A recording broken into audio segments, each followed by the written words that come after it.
Welcome, everyone. It is wonderful to see EDIS gathered once again, as we did last year for Dickinson at a Distance.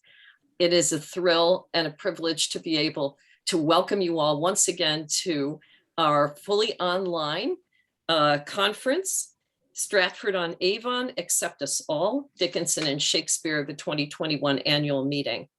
I'm Elizabeth Petrino, and as president of EDIS, I would like to welcome you on behalf of the EDIS board to our conference today. And for the next 2 days, I invite you to join us in exploring the convergence of these two great poets, perhaps among the greatest who ever lived, Emily Dickinson and William Shakespeare. At first, a little bit of reflection. Many of us will recall, of course, and savor our favorite poems of Dickinson's in homage to Shakespeare. In poems like drama's vitalist expression is the common day, in which everyday events and tragedies play out in the theater of the human heart, or rearrange a wife's affection with its echoes of Lady Macbeth, or The Mallet Took the Pearl, which raises concerns about race that are as relevant today as they were in 19th century America. We find evidence that Dickinson found in Shakespeare both a literary peer and a generative creative source for her own writing.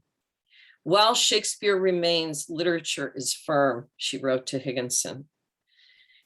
Since Jack Capp's landmark book on Dickinson's reading, published of course in the 1960s, critics and biographers, many of whom have attended EDIS meetings or are present today, have advanced new thematic and theoretical interpretations by exploring Dickinson's fondness for Shakespeare. Paula Bennett describes Dickinson's imaginative use of role-playing in assuming the role of Antony to her sister-in-law Sue's Cleopatra. Judith Farr, who recently passed away, concurs, arguing convincingly in The Passion of Emily Dickinson that the references to Oriental and Eastern imagery from the play constitute a remembered Eden with Sue. Martha Nell Smith explores the now mutilated manuscripts that passed between Dickinson and her sister-in-law, reconstructing through references to the plays evidence of an ongoing, loving relationship. Egypt, thou knewest, Dickinson writes in 1874 to Sue, signaling her love and devotion through the words of Antony. These groundbreaking readings open the way for a more subversive view of Dickinson's gender and sexuality, which continues to inspire readers. So too have interpretations of Dickinson with respect to Shakespeare contributed to many other themes. These include race and its performance in 19th century America, as in Vivian Pollock's and Pádraig Finnerty's readings of The Mallet Took the Pearl with its allusion to Othello, drama and theatricality, as in Edelyne Chevrier-Bousseau's recent book, and Dickinson's oral, rhetorical, and performative engagement with the sonnets, as in Elizabeth Sagasser's work, as well as other topics by critics too numerous to mention here.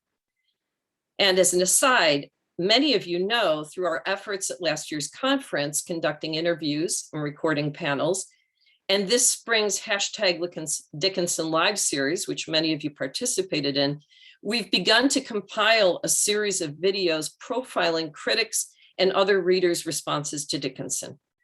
The panels over the next 2 days will be live streamed on our YouTube channel, which is happening now, where they will add to a growing video and digital archive, and more on that later. In sum, for generations of readers, exploring Dickinson, Shakespeare has proved to be a fertile topic that connects with our most relevant ongoing social concerns in the 21st century.